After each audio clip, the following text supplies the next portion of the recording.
Problemet med att dokumentation försvinner i mängden. The problem with inaccessibility of documentation is very common in business. Organizational knowledge is usually documented in text and saved in so-called lessons learned systems or in other similar databases. People who then need to use the documented knowledge are supposed to be able to find it.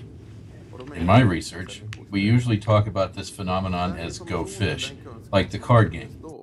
The information or knowledge you need right then and there to do your work takes a long time to find, if you ever find it at all.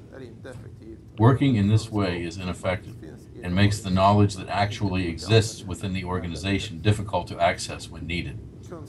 Knowledge can be captured in several forms, but is usually tied to a context so that it can be understood only by others who are familiar with the context. The result is that what is knowledge for one person is only information for another. This leads one to ask whether it makes sense to lock ourselves into text-based documentation. If knowledge can be stored in different forms, it should also be available in different forms. There are many ways to think about knowledge, how it is created, captured, and how it can be shared with others who need it. In my research area, we usually talk about engineers' work as knowledge-intensive, but also as creative. Working as an engineer today means you have to interact in a team. But what a team finds to be good or bad, and on what basis a decision is made, all those processes remain hidden within the team and unseen by others. The effort to develop products makes knowledge evolve, not only as technical solutions, but also as the means to arrive at those solutions, as the processes and the methodologies used.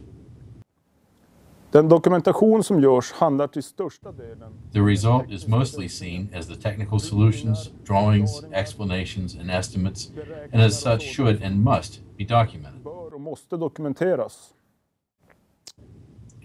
There is a great challenge in capturing and disseminating what is generated in a knowledge-intensive and creative process.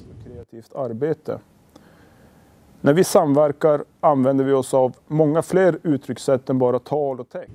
When we interact, we use many more ways of expression than just speech and text. To show how something works, we often use body movements, quick sketches, or even a model built for predicting consequences.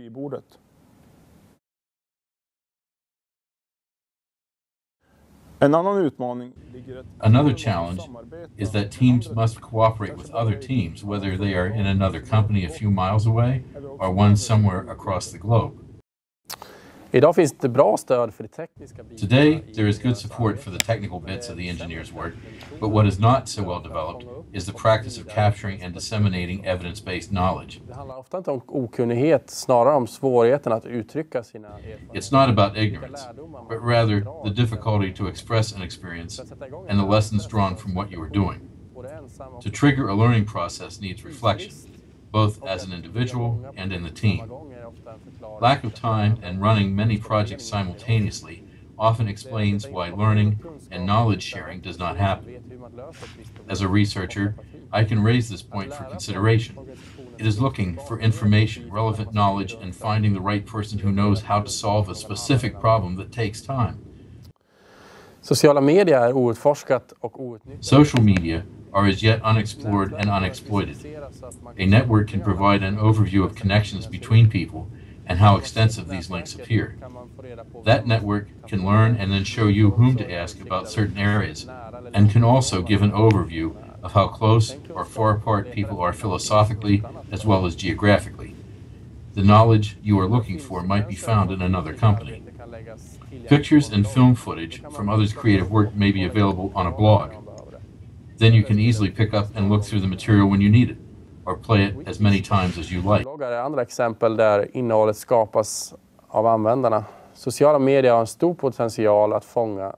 Social media has a great potential to capture and share experiences in a very good way.